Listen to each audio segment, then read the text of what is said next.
Labour likes to claim there is no money left and therefore its scope for action, now it's in government, is very restricted. I don't agree.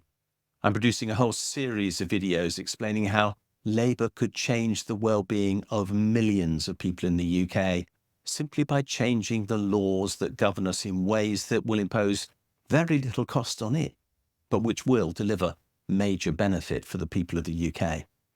Let me provide another example. There are very large numbers of people in the UK, most especially younger people, who live in rented accommodation. And the rents on that accommodation have risen dramatically in recent years, largely as a result of the increase in interest rates imposed on this country by the Bank of England. At present, rents are rising by an average of at least 7% a year, but we know that inflation is heading back to between 2 and 3%, and wage increases are therefore going to fall back to that sort of level as well in due course. That means rents as a proportion of the net income after tax of very many people in the UK are going to rise at rates that they will find very difficult to pay, because those who live in rented accommodation tend to be amongst the lower paid. This is deeply unfair. Labour could do something about this. It could set a cap on rent increases, an annual rate of increase that was less than the current rate of inflation would be what is required.